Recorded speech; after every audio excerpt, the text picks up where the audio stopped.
Hello, my name is Kelsey, and welcome to our second annual Annapurna Interactive Showcase. We had the best time sharing all of our latest games and partnerships with you last summer, so this year we're back again to show you what we have in store for 2022 and beyond.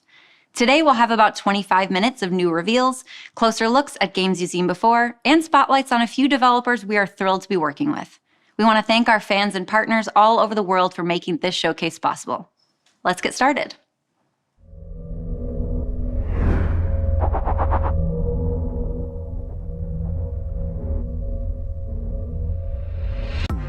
Hi, I'm Chandana Ekanayaka. And I'm Meghna Jayanth. Welcome to the joyful and surreal world of Thirsty Suitors.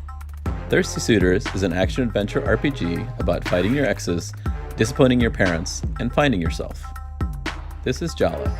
She's back in her hometown of Timber Hills after a brutal breakup and has to face everything she left behind. Her immigrant parents' tattered expectations, claustrophobic small-town gossip. Did you love me, Jala? And the string of messily broken hearts she left in her wake. The player shapes Jala's story through narrative choices woven through skating, cooking with her parents, and fantastical turn-based combat with her thirsty ex-suitors. Each suitor battle is a battle with the past, as Jala's confronted with her ex's perspective of a narrative she thought she knew. Let's look at how combat and narrative work together during the battle with Jala's third-grade boyfriend, Sergio. Jala's base attack does damage and builds up her willpower. Taunts reveal your opponent's weaknesses by putting them in a mood. My mom says I'm irresistible, and my mom is always right. So let's hit him with a thirsty taunt.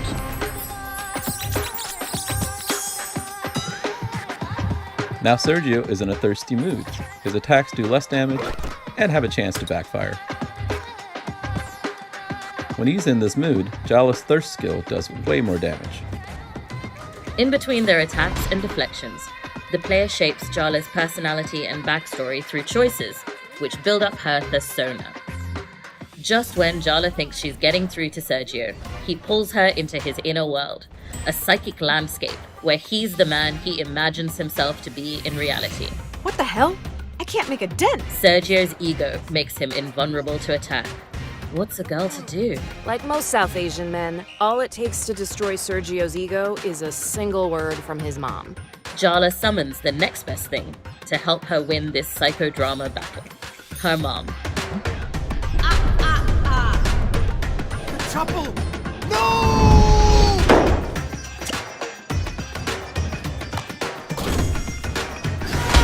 Jala hits Sergio with a rage taunt, which brings all of Sergio's buried resentments to the surface. Once this weakness is exposed, we hit him with a rage skill. The battle ends not with a defeat, but a reconciliation. They've worked through their issues during the battle and can now start again. I'm sorry I came on so strong, Jala. As friends, or maybe even something more. When Jala needs to clear her head, she heads out to the abandoned theme park just outside of town to go skating. These days it's run by the bear mascot Soundy and his creepy cult of skater punk kids. Our approach to skating is to make it accessible, not too punishing, but also add enough depth for folks that really want to get into it. The basics are to keep the combo meter going up for high score. Extend the combos on rails, wall runs, manuals, quick turns, and end on a combo finisher for a big score. These are just some of the stories and mechanics packed into Thirsty Suitors. We have so much more to share with our players.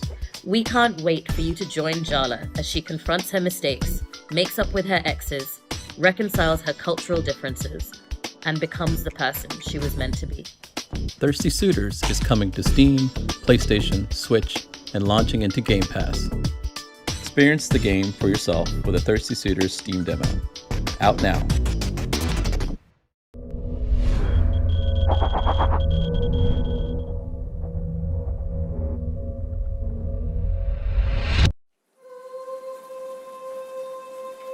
It's hard not to think about how time has changed the memory of you. How it will continue to change, to shift, until I'm left with a version I've created in my head.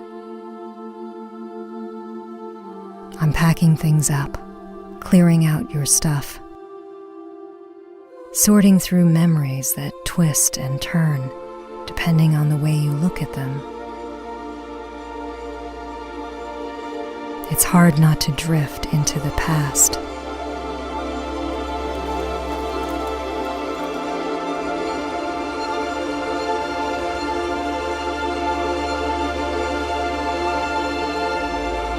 to remember everything all at once.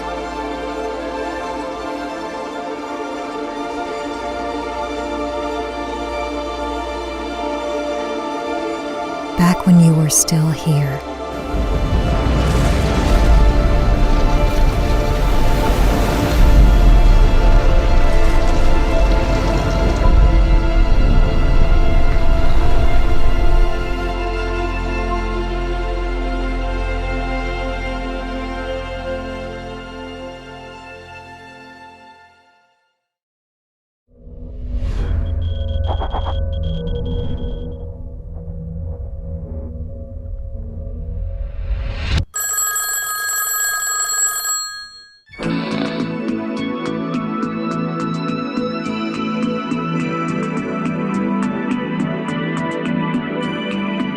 Our studio is called Cardboard Computer, and it's just 3 of us. So my name's Jake Elliott. I'm the writer in this studio, I guess, in the team, and I also do a lot of programming. Tomas and I kind of share programming. It's like art, writing, sound. I was playing music and some touring and making records. I guess I caught Jake in his last year. We were at the School of the Art Institute of Chicago. All 3 of us were living in Chicago around 2010, I think. Tomas and I wanted to make a video game, and we had a few other ideas before we settled on Kentucky Route Zero. We brought Ben on for the second act, I think, and that was in the spring of that same year, because we were somehow managed to release the second act in a few months.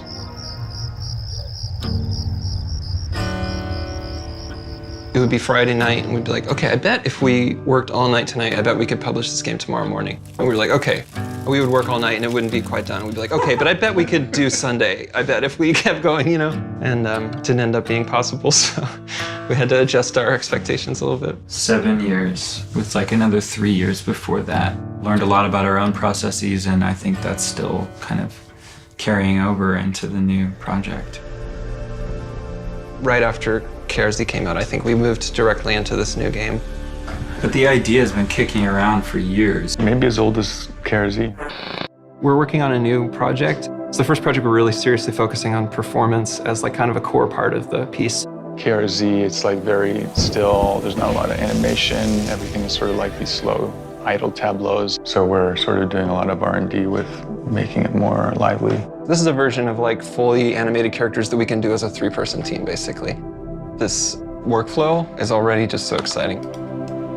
This time we have a lot more knowledge going into it. The beginning of Kentucky Route Zero was a more staggered sort of development, and now we've known each other for so long and we're so comfortable with each other, and I think that informs making the new work in a way that feels substantial and exciting. The new game, it's about a different tempo. It's faster and hopefully funnier. And there's comedy in KRZ. But it's a tragedy. But it's a tragedy. It's not a tragic comedy, though. No, it's just a tragedy, yeah. Yeah, just a tragedy.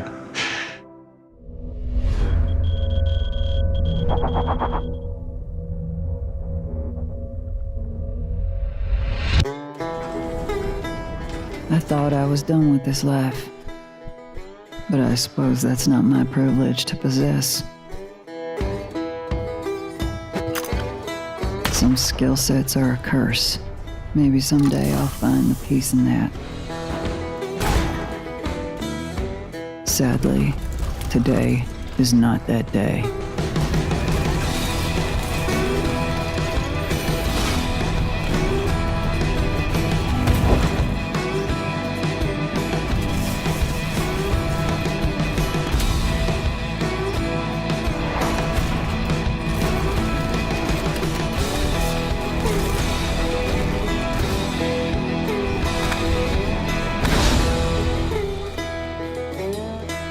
I hope tomorrow is different.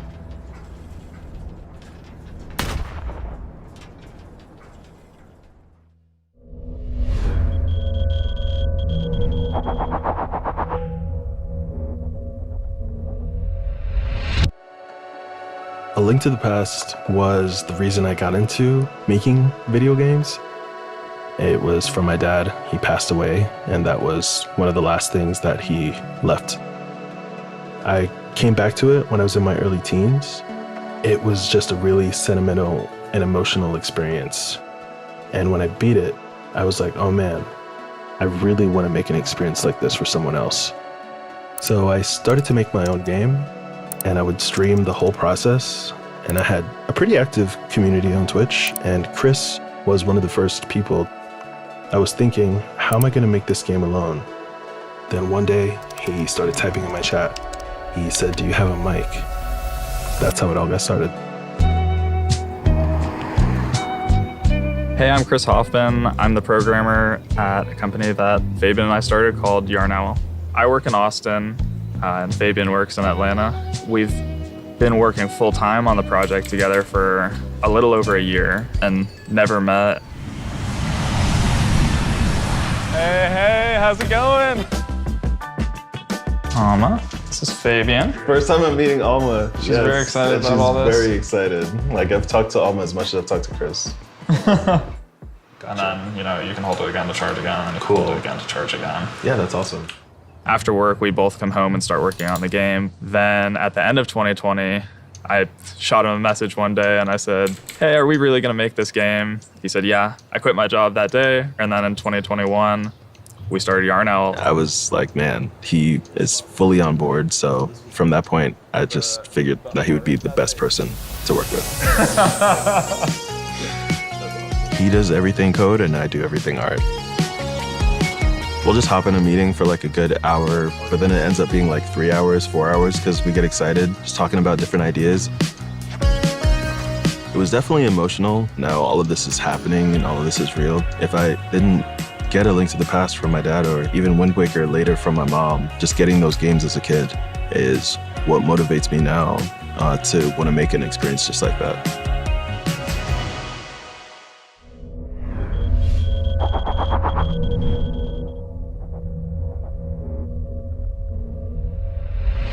Hey, it's been a little while, and I just wanted to reassure everyone that no, you did not collectively hallucinate our announcement of Outer Wilds for the Nintendo Switch.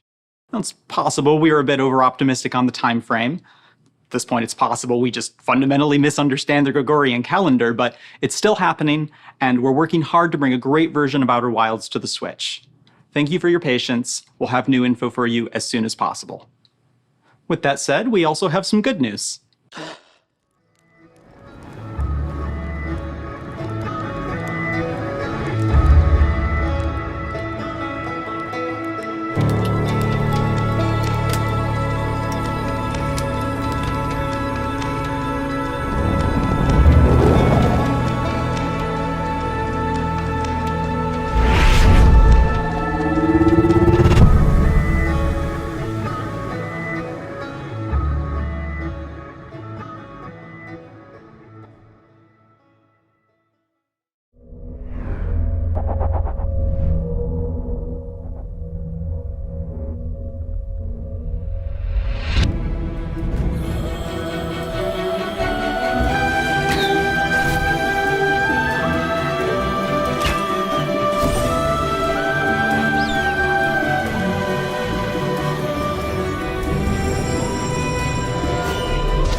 Your every move intensifies my pain. Your blind ambition, all your good intentions. Everything you touch turns to ash!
For a long time, I didn't even know that I wanted to make games.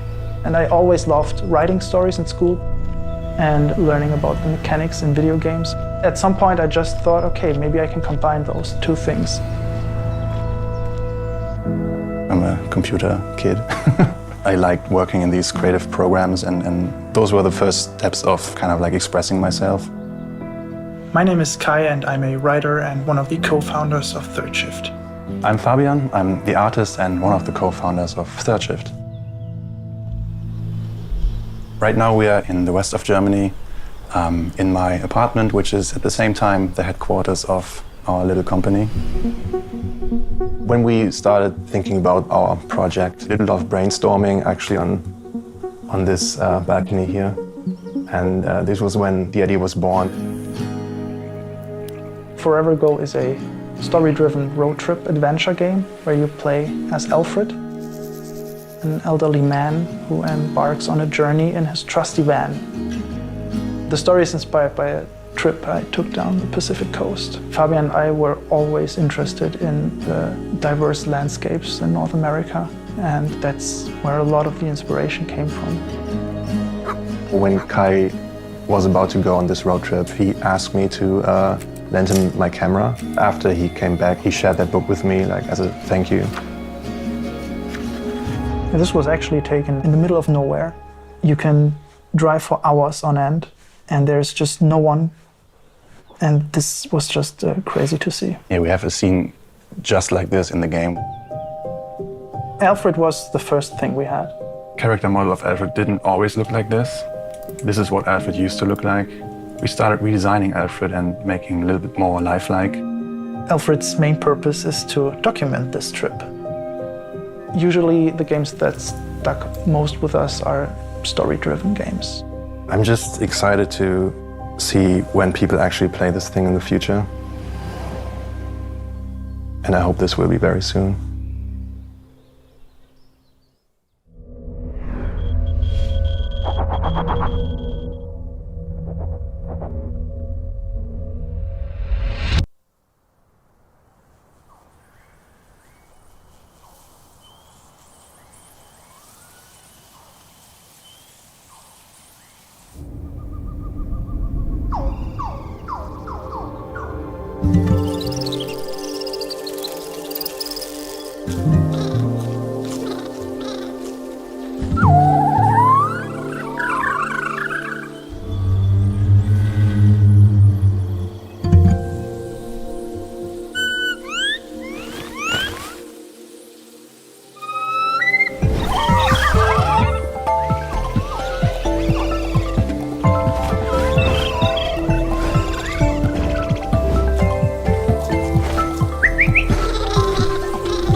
Audio.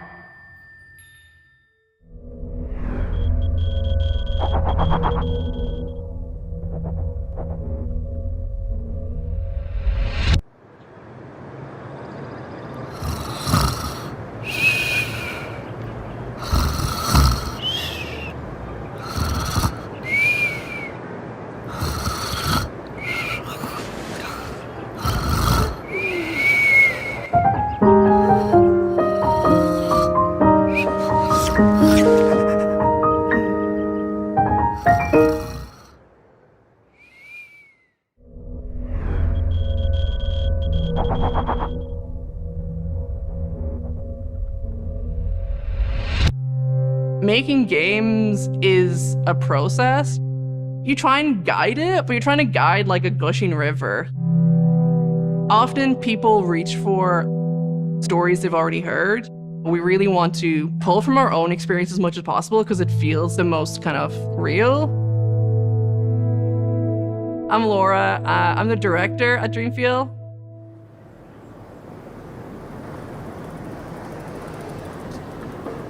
This is the Hellfire Club. Way back when Dreamfield started, this is one of the first places we came for like research. Ireland is full of ruins, and those ruins speak to a history of violence sometimes, a history of change as well. Dreamfield started as a label for my own work, and then I met Leah. It was just going to be a few sessions, but it turned into like a full-time week just exploring. We developed loads of ideas, and one of them became If Found. Suddenly there was a dynamic. We're like playing off each other, and then as more and more people come in, kind of like grows its own identity. I think like creativity is when you bring like one like random idea from here and one random idea from somewhere else and like see how they could join or like what they could do together.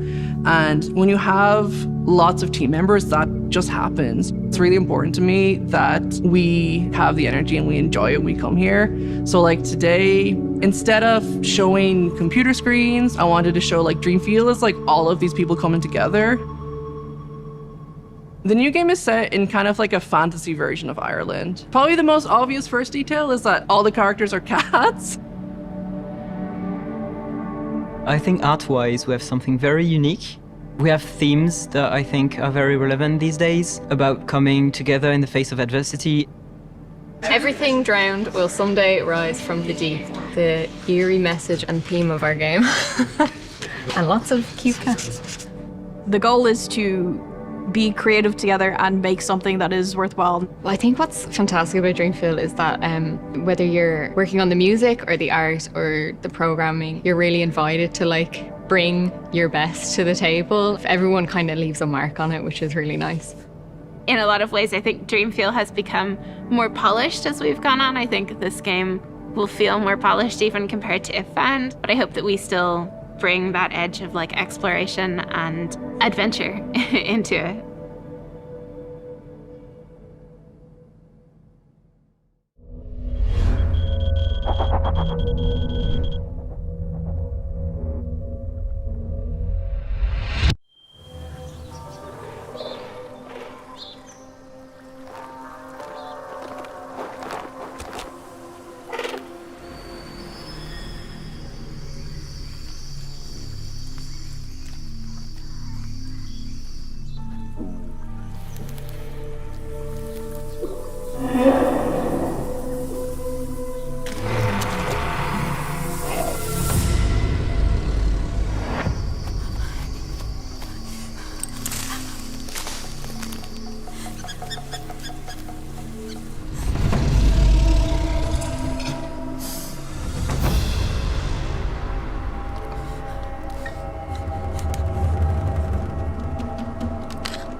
Thank you so much for tuning in to our second annual Annapurna Interactive Showcase.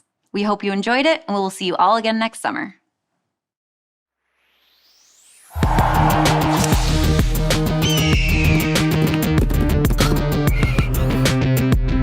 Ha ha ha!